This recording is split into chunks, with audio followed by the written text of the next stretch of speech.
Hello friends, 4S technical analysis में आपका स्वागत है।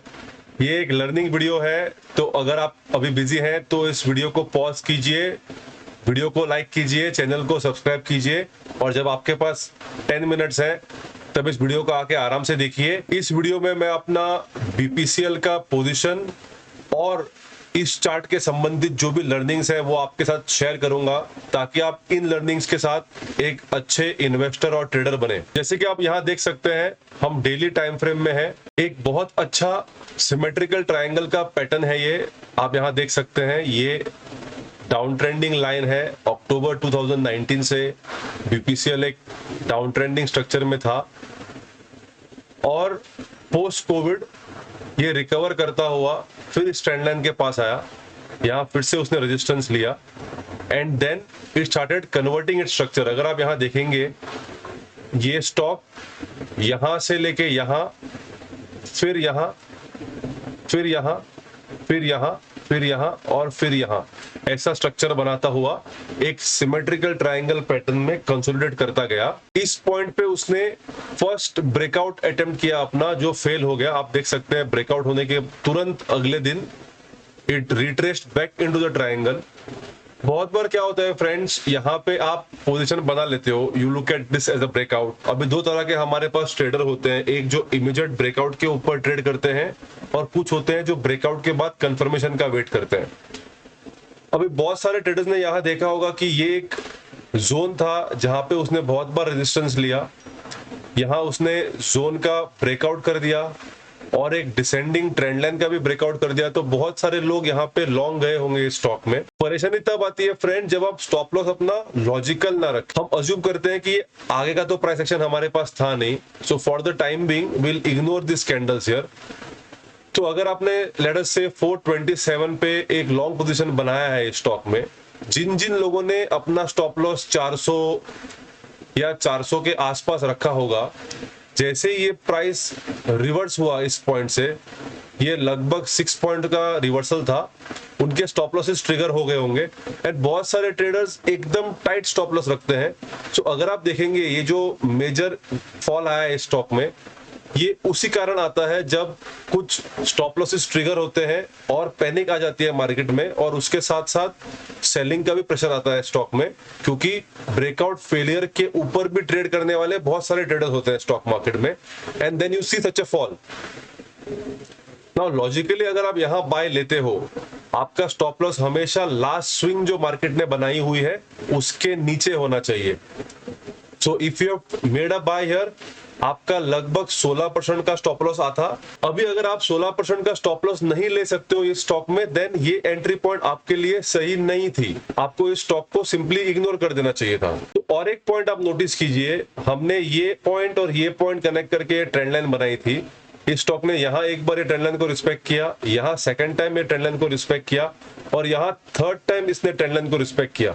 तो जो रिस्क अवर्स ट्रेडर है, या जो ट्रेडर यहाँ पे इस स्टॉक को बाय करके 16% का स्टॉप लॉस नहीं अफोर्ड कर सकते थे, उनके लिए ये बहुत सही बाइंग पॉइंट था। अगर वो इस ग्रीन कैंडल के बाद इसके ओपन पे कहीं पे बाय कर लेते तो उनका स्टॉप लॉस बहुत छोटा हो जाता, लगभग हाफ स्टॉप लॉस हो जाता 8% का, और 1:2 का भी अगर वो रिस्क रिवॉर्ड रखते इसमें, सो अबाउट 16% का भी अगर वो इसमें टारगेट रखते, तो आप देख सकते हो वो कंफर्टेबली यहाँ पे वो टारगेट अचीव कर लेते। सो अभी हम देख सकते हैं इतने बड़े फॉल के बाद रिटेल ट्रेडर्स इस पॉइंट पे पोजीशन लेने में डर जाते हैं।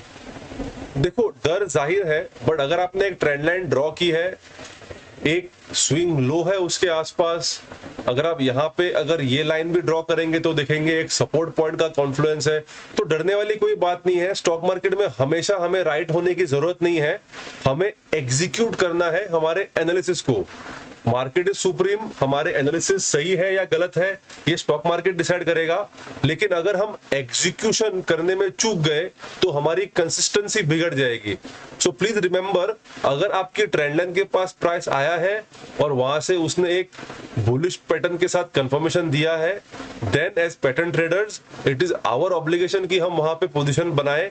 और यहाँ पे हमारे पास मल्टीपल कॉन्फ्लुएंसेस थे, एक ये सपोर्ट लेवल था, एक ये ट्रेंड लाइन का सपोर्ट था, तो ऐसे मल्टीपल कॉन्फ्लुएंसेस की अपॉर्चुनिटी हमें मिस नहीं करनी चाहिए माय फ्रेंड्स। ये रहा अपना सेकंड लर्निंग, आपने अगर एनालिसिस किया है तो उसको एग्जीक्यूट करना आपका फर्ज बनता है जब भी प्राइस एक्शन आपको बताए। फिर यहाँ पे हमें ये थर्ड ब्रेकआउट मिला ना। इस टाइम अगर आप देखेंगे ये ब्रेकआउट के साथ ये ग्रीन कैंडल ने हमें कंफर्मेशन भी दिया कि प्राइस ब्रेकआउट को सस्टेन कर रहा है। तो ये फिर से एक अपॉर्चुनिटी थी हमें इस स्टॉक में पोजीशन बनाने की।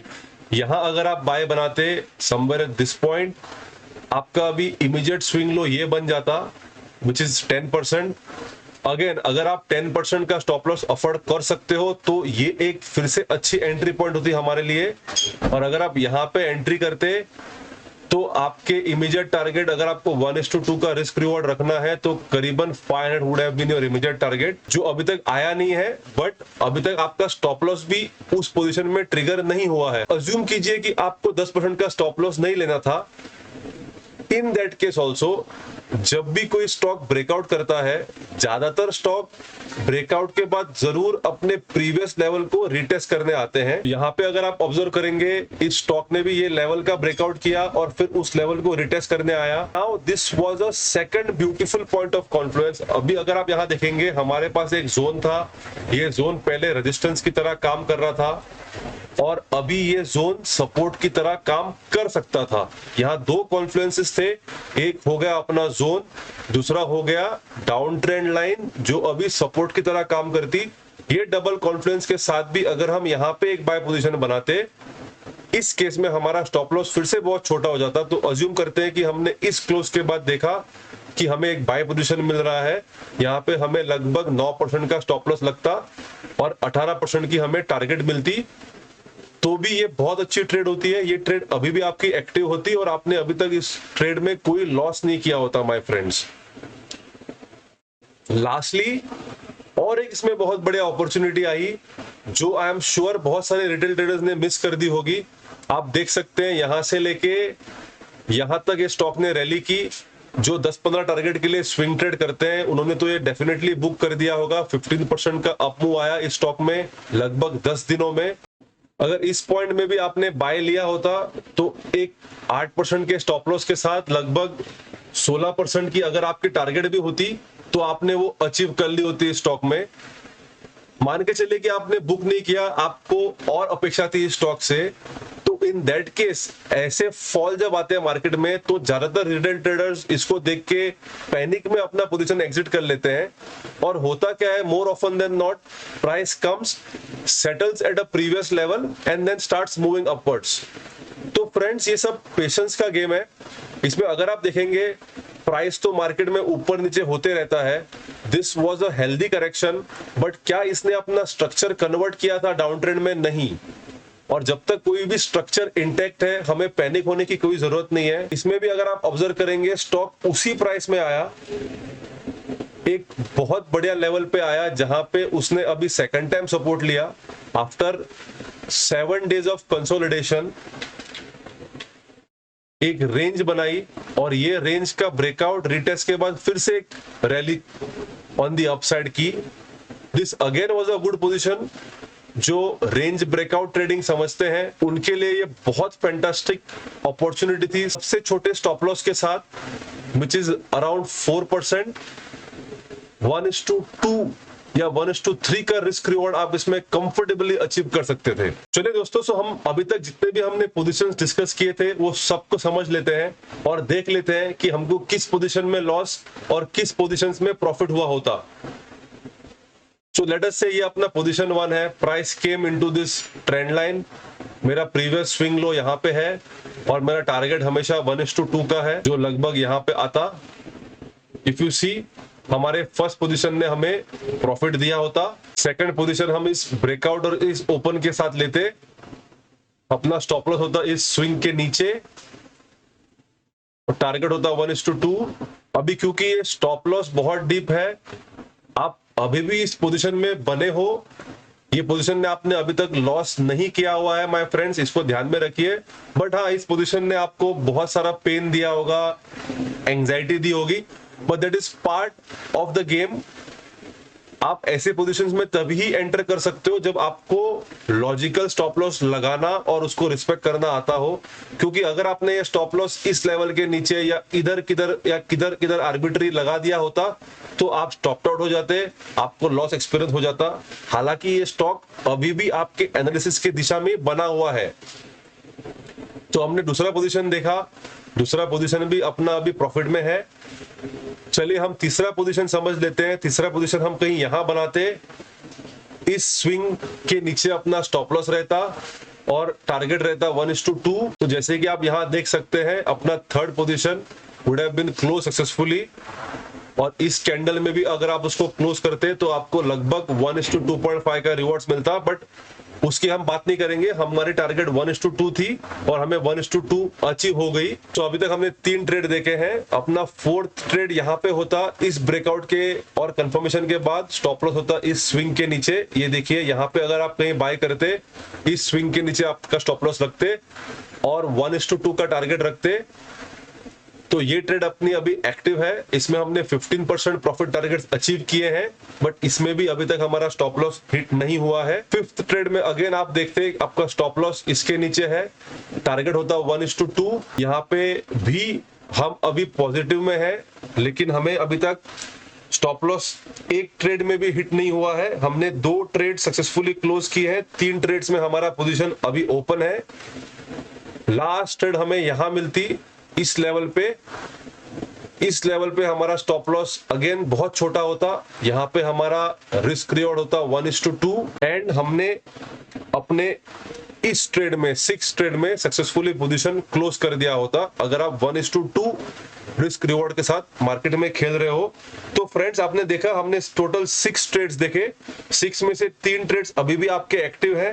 3 ट्रेड्स में आपने सक्सेसफुली 1:2 के रिस्क रिवॉर्ड के साथ पोजीशंस क्लोज किए हुए हैं। आपको अभी तक एक भी स्टॉप लॉस नहीं आया है इस स्टॉक में। हमने इसमें कोई कॉम्प्लिकेटेड टेक्निक्स नहीं देखे हैं, this are very standard techniques. Support and resistance को हमने यूज किया है, सिमेट्रिकल ट्रायंगल को यूज किया है, एक ट्रेंड लाइन को यूज किया है, और ये बहुत स्टैंडर्ड टेक्निक्स है स्टॉक मार्केट में जो यूज होते हैं। बस जरूर ध्यान ये रखिए हमने स्टॉप लॉसेस लॉजिकल रखे हैं, हमने पोजीशंस तभी बनाए हैं जब हम उतना स्टॉप लॉस अफोर्ड कर सकते हो। अगर आप ये मार्केट में आर्बिट्रेरी स्टॉप लॉसेस लगाएंगे माय फ्रेंड्स, तो आपको हमेशा नुकसान ही होगा। अगर आप ट्रेलिंग स्टॉप लॉस का कॉन्सेप्ट जानते हो तो इस स्टॉक में बहुत बढ़िया रिटर्न्स आपको मिल सकते हैं। अभी जैसे आप देख सकते हैं मैंने इसमें मल्टीपल लेवल्स मार्क किए हुए हैं और मैं अभी भी इस स्टॉक में बना हुआ हूं। लर्निंग वीडियो के द्वारा ये बताना चाहता था कि कैसे वेरियस पॉइंट्स पे एक ही स्टॉक में मल्टीपल अपॉर्चुनिटीज को आप ढूंढ सकते हो, और जब तक ये ट्रेंड कंटिन्यू होता है आप इसमें प्रॉफिट्स गेन कर सकते हो। तो that was it my friends. I hope आपको ये सारा लर्निंग समझ में आया हो। इसको प्रैक्टिकली यूज करना बहुत जरूरी है, क्योंकि आपकी कंसिस्टेंसी आपके स्पीड ऑफ एग्जीक्यूशन के ऊपर डिपेंड करती है। आप जितने फास्ट एक स्ट्रक्चर को एग्जीक्यूट कर सकते हो, बार बार उस पैटर्न के आने पे आप एग्जीक्यूट कर सकते हो, उसी के साथ ही आपकी कंसिस्टेंसी आ जाएगी और बढ़ेगी। अगर आप हेजिटेट होने लगे, अगर आपने कुछ पोजीशंस मिस किए because you had second thoughts, तो फिर आपकी कंसिस्टेंसी बिगड़ जाएगी, क्योंकि ये लॉ ऑफ एवरेजेस फॉलो करता है माय फ्रेंड्स। यहाँ पे हमें ये एंश्योर करना है कि जितनी बार भी मेरा सेटअप मुझे मिले, उस सेटअप को मुझे हर बार ट्रेड करना है और मुझे हमेशा अपना रिस्क रिवॉर्ड को रिस्पेक्ट करना है। तो लॉन्ग रन में हम डेफिनेटली प्रॉफिट्स इस मार्केट से कमा सकते हैं। Thank you so much my friends. अगर आपको ये वीडियो पसंद आया हो तो वीडियो को लाइक कीजिए, चैनल को सब्सक्राइब कीजिए। मैं ऐसे ही लर्निंग से भरपूर वीडियोस यहाँ पोस्ट करते रहता हूँ, ताकि आप और अच्छे रिटेल ट्रेडर्स बन सके इस मार्केट में और इस मार्केट से सक्सेसफुली पैसा कमा सके। And remember, random actions always results in random outcomes. तो हमेशा एक ट्रेडिंग प्लान के साथ ही ट्रेड करें। Thank you and God bless.